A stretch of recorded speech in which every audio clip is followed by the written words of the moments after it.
guys, Chris and Veshrep here. Hope you guys are having a wonderful day. Alright, today's star of the show, these are our newest addition to the family. I'm super proud of them, so they're going to be in your faces for for quite a couple of times. This is albino Darwins, and as you can see, pretty tame. Our male that we've got at our facility, not that tame. He's extremely nippy. That's why I haven't taken him out yet. These guys, they're pretty used to handling, but we'll have a chat on them later. I'm just going to keep him. This is not his enclosure. I'm actually going to use my hands today, so I just want him to be as comfortable as possible while I'm having the show today. Okay. It actually feels pretty weird doing that with a carpet python. Normally they try and rip your face off with every time they get new additions. We'll chat to them later. So in one of our videos we've discussed heating options. What different options do you use? And one thing I want to discuss today is our main source of our heat supply that we use. My preferred method of heating. That's actually the right term that I want to use. And those are ceramic heat emitters. So these are the Repticubes.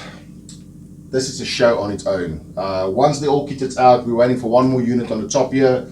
Once that's in, we'll do a whole thing on them. I've been test running them next level. Wicked Reptiles that talk about the top 5 best things you can buy for your reptile, and his number 1 came in at PVC enclosures, so just take note of that. I'll see if I can find a link for that show and put it down in the description. And I'm not getting sponsored by Weekends or anything like that. It's just interesting to know that. And South Africa has been so far behind when it comes to this type. And one thing we're behind on as well is the heating options. When I mean ceramic heat emitters, you do get different sizes. You get those silver heat pads, you get heat tape, you get infrared, you get a lot of options on the market nowadays. This is what I use. And it's not the best in the world. The reason I'm saying that is, I'm going to go through the disadvantages, but you can actually eliminate the disadvantages on these guys. So this is just a normal 60 watt. 60 watt, 60 and 80 watts I found to be the best balance between low heat, but it gives enough heat. A 60 watt will, for example, heat up this entire cage in a controlled room. If it's not a controlled room, I'll bump it up to maybe 80 to 100 watts. I probably won't go over 100 watts on this cage. For reference sake, it's a 1.2 by 600 by 600, but I've got a divider in here, so these are two 600 by 600 by 600 enclosures. But in all my RC 120s, I actually use 60 watts because this room is controlled. Every time I do talk in this room, you'll actually see me sometimes developing a bit of a sweat because just the running temperature in here is about 24 degrees, 23 degrees, and there is a bit of humidity. We're running about 60% humidity in here, so it does get hot. But why did I go for these guys? Well, number one, they create a great basking spot. So in other words, if you've got them up and running from here to on the ground level, you'll actually have different levels of heat. And what I do, even in this, and I'm not finished with this, I've only got the substrate in. I'm still waiting for the accessories to come. I've actually ordered real bamboo perches. These will become Boiga enclosures. I'll normally put a branch underneath. Even non-arboreals, they will use that branch if they want to get hot. Let's say the ground level's here. I'm going to try and use the bottom of the camera, and you've got here. So here, you're going to have even 45, 60 degrees Celsius.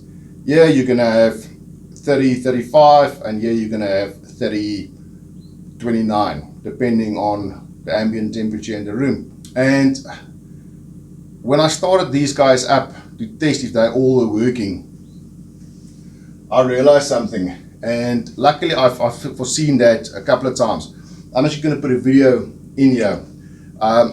As you can see, test running it, starting up, this thing running full capacity without any thermoregulation before it reaches the probe. It just goes on its own.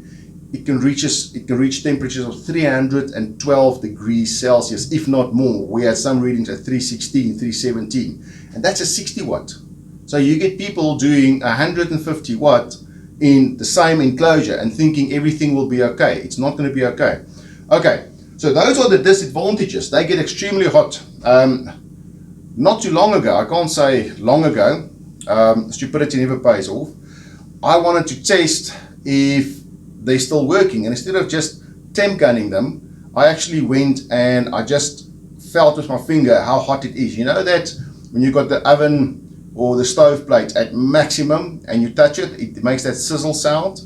This is what came off my finger when I was testing it, and this is 60 watt. People use double this. So can you just imagine a snake that's got a lot slower reaction than you and I on a pain thresholds and registration. Remember that story about take boiling water and let a frog jump into it. It's going to jump out immediately. But leave that frog in there while boiling the water. He's going to boil to death. And snakes work the same. By the time they realize I'm hot, he's already burnt. And if you're not going to lose the snake. Okay, so a couple of things you need running heat emitters. Number one, and this is something you need in general, is a temperature gun. They're not that expensive. When I say not that expensive, don't buy these COVID heat guns. They can't do the temperature ranges that we need in the reptile industry. I bought the Unity. I think I paid like $700 for this thing. But this is paid for itself 3 times over. I've had thermostats on a hotspot that will read 54, where the heat pad is or where the heat emitter is or all that.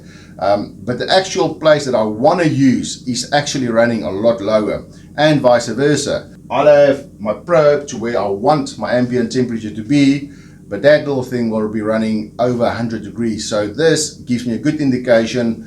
What I'll do is I'll temp into the cage, so check my hot spot, check my cold spot, check the branch, and I know exactly that area of my cage is running those temperatures, and I can fine adjust them as I want to. For example, if I insert my probe for my thermostat, I'm not going to do it up there, because then the entire cage is just going to reach the probe at 32. Let's say I set it to 32. The ambient temperature in this cage is going to be too cold, so that snake's going to try and stay there the whole time. You're not achieving what you want to. What you want is you want to put the probe on your hot spot. So if you want the hot spot, you got to hide the back there, which I'll probably do. I'll put a height there, and in line with the height, I'll put my probe. And that's where I want my 30 degrees Celsius for whatever species, depending on, but you can adjust it, what I want. So there's people that don't know what a thermostat is. A thermostat is a device that you take, dime a dozen. I use the ones from Ultimate Exotics. They're just super simple to use, just up and down. There's no complicated wiring. All I do is I take the element and I put my positive and negative in from my heat source. So my positive, negative for my ceramic heat emitter, for heat pad, for anything, just goes in there and boom, plug it into my thermostat, and there we go. And this little probe here, I just put on where I want the ideal temperature to be for my heating element, because remember, it's connected to my heating element. So this will be on my hot side of the cage. The rest of the cage, I don't care how it regulates. That's why I've got a temp gun to control all of that. Okay, so now I've taken a heat source and I've taken control of it. That's what a thermostat does, is it controls your heat source. Then there's another 2 factors you've got to watch out for. As you can see, these guys have got these heat emitters got these funny cages around them. That is number one. If you touch a light bulb directly, you're going to burn yourself into a cinch. Ask me how I know this. But if you do create a bit of a gap for ventilation in between, like this, you're not going to get scalding and you're not going to get burns. Okay, so 2 things you need to do with installing heat emitters. Number one, get the right fitting. So I use these fittings. These are 1-inch screw-in light fittings. This is ceramic, this is plastic. And the reason I prefer this unit is if I do my wiring, there is a bit of a gap between the plastic and the enclosure, where the ceramic heat emitters normally goes directly onto the cage. and that can actually create the hot spot. If you've got an enclosure stacked on top of that, that heat can actually escape through to the top, and you can actually create false readings, as we call it, with the ceramic heat emitters and the probe. You can actually interfere with that. So you've got to make sure there's a bit of a gap.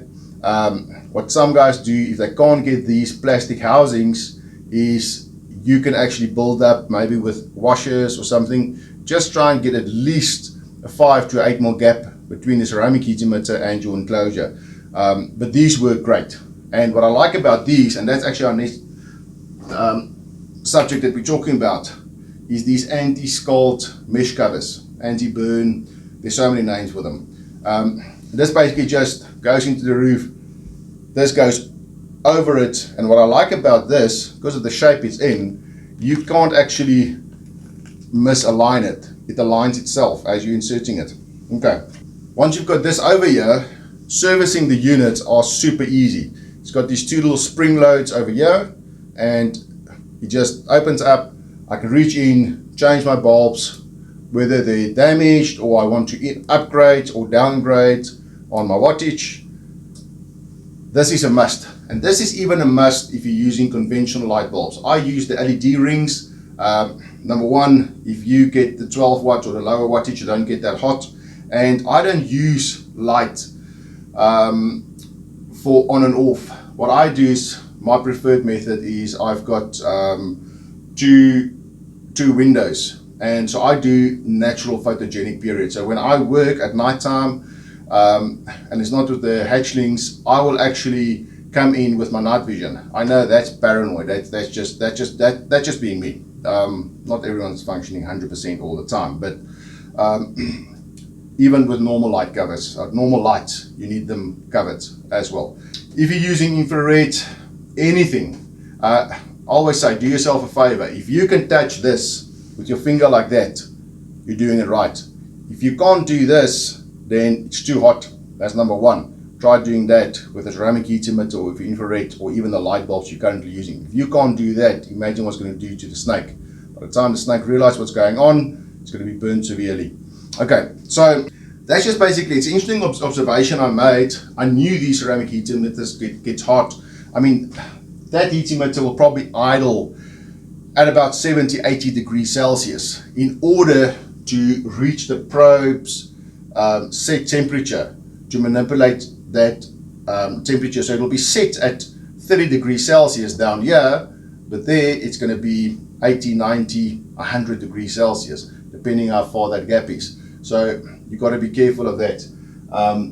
And for those of you that don't know what a thermostat is, so a thermostat, once it reaches 30, it will actually switch off, so it doesn't exceed that temperature. And once it goes below 30, it will actually switch on the heat and regulate it for you in a curve like that. We're going to save that for another day. That's where these ReptiCubes come in. These cubes are unbelievably stable. If it was glass, that poor thermostat is working overtime, on, off, on, off, on, off, because it gets heat, it escapes quickly. Gets heat, escapes quickly. With these PVC enclosures, it just stays constant all the time. That was just me going into detail because I get a lot of questions on how do I put it in, how do I regulate it, how do I work out my wattage. There's not really a recipe you use for wattage. Once you've got a thermostat, you can work on what you think is good, but we always tend to overkill. These large heat pads that everyone's been using, those are 20 watts, they work. Now I've got 60 watts, so I've got 3 large heating pads in here. Remember, I'm talking now South African terms. But what I love about this, it's 60 watt, but it creates ample temperature as well throughout the entire enclosure. Okay, so that's it. There's nothing more else to say. Unless you guys feel I've missed something, please leave it in the comments and let me know. Otherwise, like and subscribe. We need you guys. We're building up. I'm pretty sure we're going to make a lot of mistakes on the way, but on that way, we try and hope and learn or teach you something on the way there. All right, guys, have a great day, and we'll see you soon.